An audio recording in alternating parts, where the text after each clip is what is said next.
Hi guys, welcome back to my channel. So today we'll be learning how to draft and sew these beautiful asymmetric overbust corsets.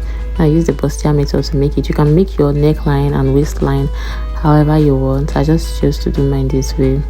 So first of all, proceed to drafting. I've already marked out my chest line, my bust points, my half length and my blouse length. So what I will just do is impute my neckline and then my shoulder. Now I'm going to divide my shoulder line into two because I'm using a shoulder dart.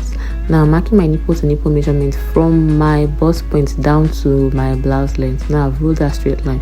I'm connecting the shoulder dart now to the bust point. On my under bust, I'm just going to be taking my dart intake. I'm using 1.5 on both sides. It depends on how busty the person is. If the person is not very busty, you can use 1 inch on both sides, or you can equally divide it however you want. 1.5 on one side, 1 inch on one side. I'm just going to use my curve ruler now to form the curve on my bust point. Now for my shoulder, I'm going to be taking in my darts. I'm using 0.75 on both sides for my shoulder dart.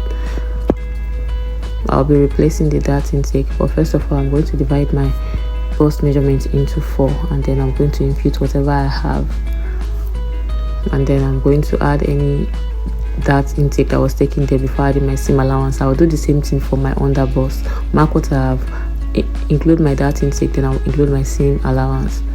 I'll repeat this same process up to the point of the blouse length.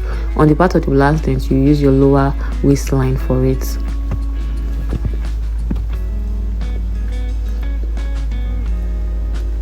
So once you divided your lower waistline, you are going to do the same thing that you did for all the parts of it that you've taken their measurement. So now I'm going to divide my armhole into 2, and I'll be going in by half an inch.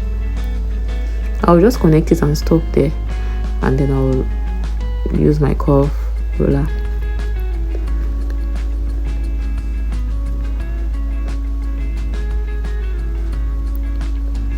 Now I'm just going to rule out my measurements, and then I'll just connect from the half length to the blouse length with a curve line. Now I'll be going up by 1 inch or 1.5 on the sides of the blouse, so that it's not just straight, it should have a little bit of slope. Now I'll use my tracing wheel now to trace everything out. Mind you, my paper was on fold, sorry I didn't tell you that. So I'm just going to use my tracing wheel now to trace everything all out, so that it's going to reflect on the other side.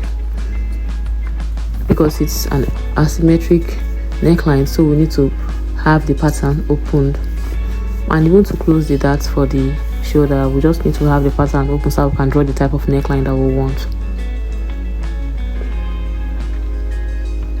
So I'm just going to be drawing everything out just the way it's reflected.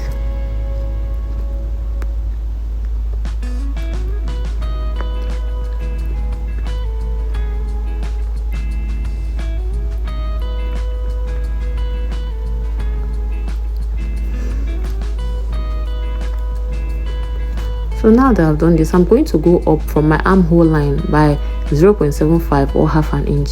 This is to, I'll reconnect it back to my armhole curve, because I don't want any spillage at the bust area, because just in case you are going to be wearing it alone, the overbust corset alone, you don't want your bust to be showing. So I'm just going, I went up by you can go up by 0.75 or 1 inch too, then you reconnect it. Now I'm going to close my shoulder darts so that I will be able to take the neckline measurements that I want.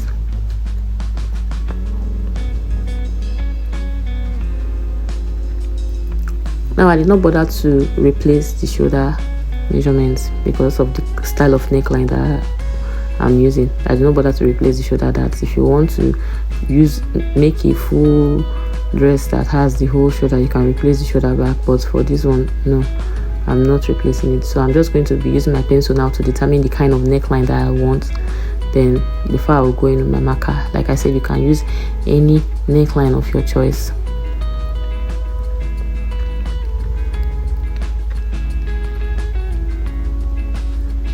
Make sure when you get to the armhole point, it is not too deep so that your bust will not spill out. Like I said, that was why I went up by that is 0.75 on that part.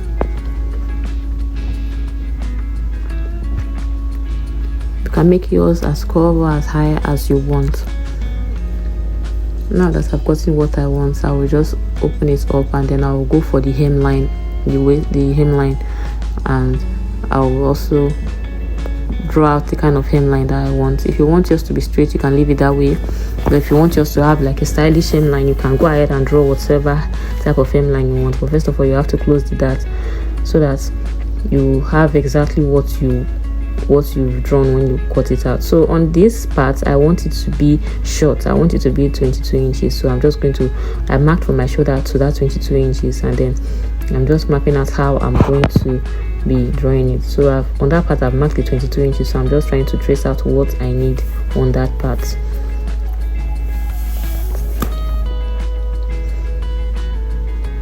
So now that I've gotten what I need, I'm just going to rule it out with my marker pen.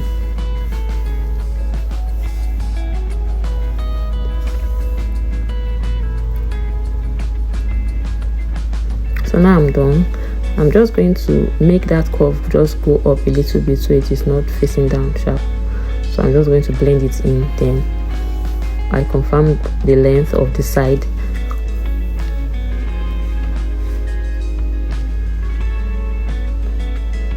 I'm okay with what I have there, so I'll just go ahead now and cut.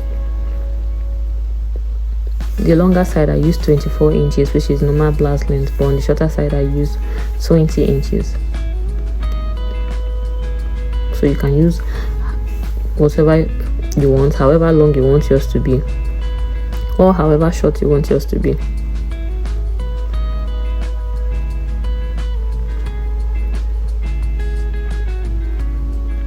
Now I'm done with drafting the front.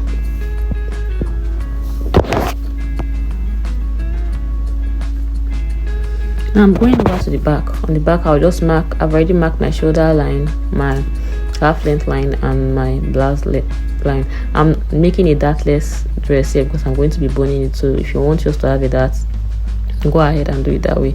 Now I'm connecting my measurements together and my seam allowance. I'm just connecting everything together.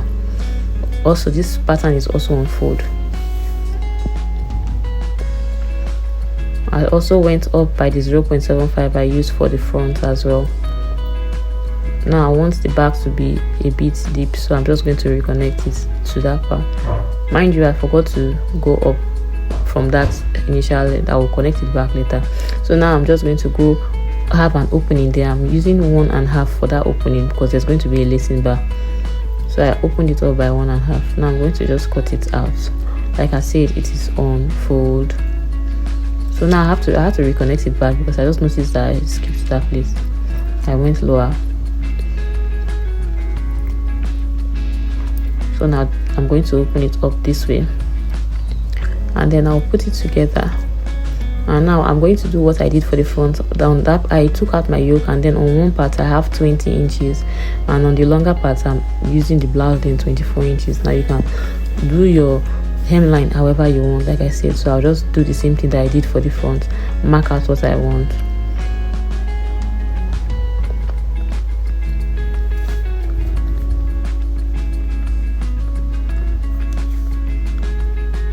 And you see, since it's lacing bar, there's going to be an opening at the middle, so I'm just cutting it out since I'm satisfied with what I have here already.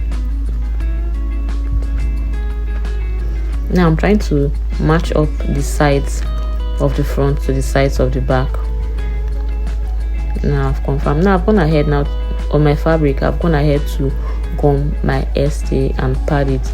I will put a link in the description if you want a detailed tutorial on how to pad your bustiers.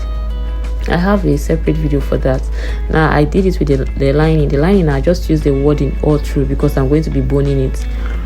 This dress was sewn in a hurry, so I didn't really cage the bust, but I just used only the padding. So I padded the bustier differently. For the lining I used just wording all through.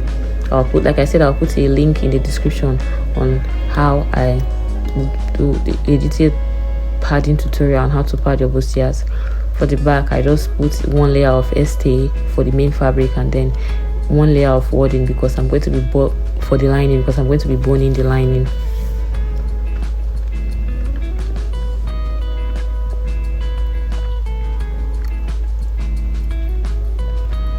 So these are the lining. So I've gone ahead now to join the main fabric. Like I said, I'm going to be putting a detailed tutorial on how I padded my bustier. I didn't pad this one too much, but it still came out perfect. It still came out well. So I'm just going to be ironing it. And if you want a detailed tutorial, I have a separate video for that, and I'll put the link in the description so that you will understand how to pad your bustiers very, very well to make it stand very firm, even if you are not going to be caging.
Now after ironing very well, I'll do the same thing for the lining as well. Now if you want to cage your lining to hold firm, if you want to do a bust caging on it, you can go ahead and do, but I just want to use mine that way.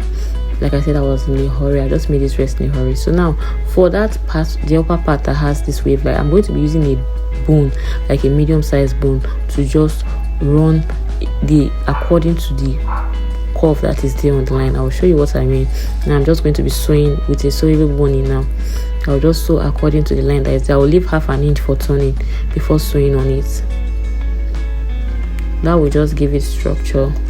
You can make it up to 2 if you want, but 1 was just fine for me. Like I say, if you want to cage your bustier, you can go ahead and cage the lining.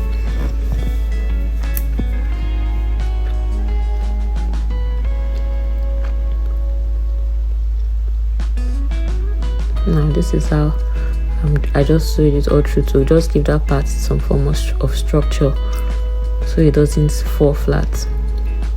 Like I said, you can put 1 more layer, but that was just enough for me. I've gone ahead now to bone I've gone ahead to join the sides and bone my lining. Like I said, I didn't want to cage the bustier, but if you want to cage yours, it's perfectly fine, and it will help it to just hold firmer because I didn't pad mine that much. Now I'm just going ahead now to use the lining now to turn the fabric.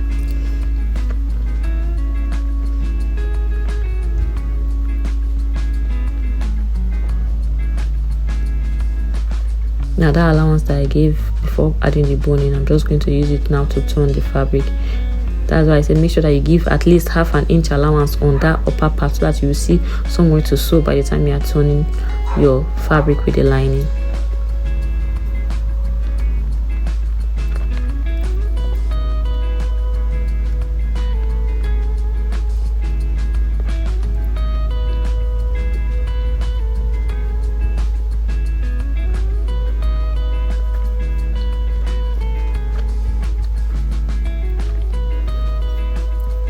Now when I'm done sewing, I'll just go to my ironing table and make sure to iron everything on point before going ahead to hem the bottom part of the dress. And that will be all I will need to do now is to just insert my eyelets, and then I'm done.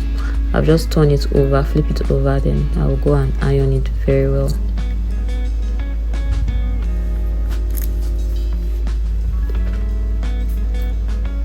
Now this is after turning, this is the final product. I'm just going to iron it very well.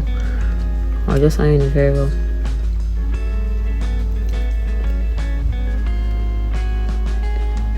Now I've gone ahead to iron Now at this point I'll just stitch the bottom, and then I will use the fabric to just sew all around. Like I said, I didn't pad this bustier at all. Like I just did like a few layers of padding because I was in a hurry. I needed this dress to be ready. But if you want a detailed tutorial on how to pad your bustiers very firm and a very detailed tutorial on how to pad your bustiers firmly, I'll be inserting the link in the description. I have a detailed tutorial on how to pad bustiers. You don't even need to cage if you use that method. You really don't need to cage. I'm just going to be ironing it very well, and that will be all. I'll just go and stitch the bottom, and then our overbust corset is ready.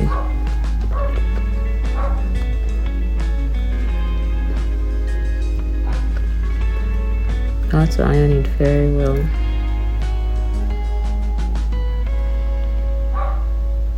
I'm just going to stitch the bottom, and this was the final outcome of the overbust corset. Now you can rock it with an inner. I rocked mine with an inner. I didn't wear it just like that. You can wear it like that if that's what you want, or I made an inner for mine. But this is the final outcome. I hope you guys enjoyed this tutorial. Please kindly like, comment and subscribe to my channel, please. I would really appreciate that. And if you have any questions, please drop it in the comment section. I'll be waiting to answer. Thank you so much for your love and support. I really do appreciate it. I will see you guys in my next one. Bye.